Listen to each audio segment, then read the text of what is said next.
देखिए, भरत तिवारी का जो मुठभेड़ हुआ है उसमें कांड दर्ज हुए हैं और उसके अनुसंधान के लिए डीआईजी शाहाबाद को, उसके पर्यवेक्षण के लिए डीआईजी शाहाबाद को पुलिस मुख्यालय के स्तर से प्राधिकृत किया गया।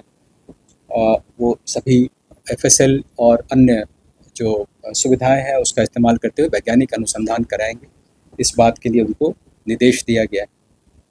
इससे रिलेटेड आपको एक और जानकारी होगी कि इस मामले में हाई कोर्ट के रिटायर्ड जस्टिस की अध्यक्षता में एक न्यायिक जांच आयोग का भी गठन किया गया है, जिसका उद्देश्य है कि इस मामले में निष्पक्ष और पारदर्शी तरीके से जांच हो।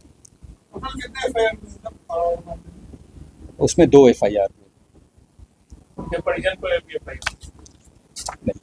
उसमें 2 एफआईआर हुए और दोनों एफआईआर का नंबर जो है एक 169-26 है और दूसरा 170-26 है। सर, कितने पुलिसकर्मियों पर इस मामले में कार्रवाई हुई है और आखिरकार गोली चलाने का दिशा निर्देश किसने दिया? देखिए, ये सब सारी बातें जो है वो एफआईआर में हैं, जो पब्लिक डॉक्यूमेंट है आप उसको देख सकते हैं। दूसरा ये कि इस मामले में लापरवाही जो है इस परिप्रेक्ष्य में सामने आई है कि जब पहली बार वो 16 तारीख को हमारे पदाधिकारी वहाँ गए थे तो उसमें जो अभियुक्त था उसको उन्होंने ठीक से हैंडल नहीं किया, टाइमली उसको नियंत्रण में नहीं ला सके और उसका वीडियो वगैरह वायरल हुआ। इस आरोप में एक एसएचओ, 2 सब इंस्पेक्टर, एक एएसआई और एक कांस्टेबल जो थाना से गए थे उनको सस्पेंड किया गया है। एक निजी चैनल ने स्ट्रीम भी किया, उसमें साफ तौर से शाहपुर थाना के कुछ कर्मी बता रहे हैं कि प्रतिष्ठा का सवाल बन गया।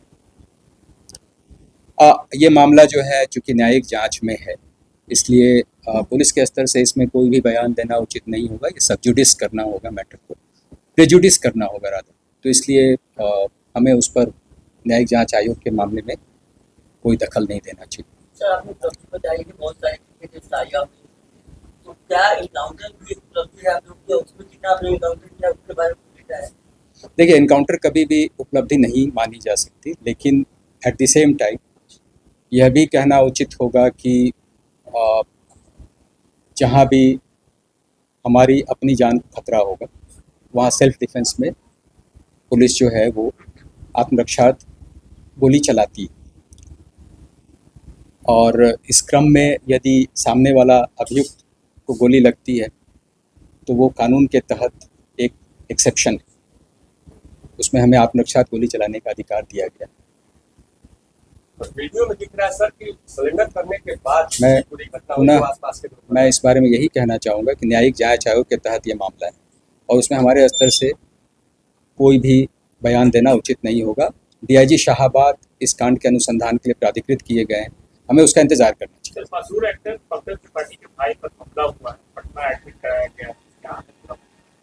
वो जमीन विवाद का मामला है और कुल्हाड़ी से उन पर वार हुआ और जो इसमें शामिल अभियुक्त था उसको गिरफ्तार भी कर लिया गया। क्या परिवार के लोग हैं?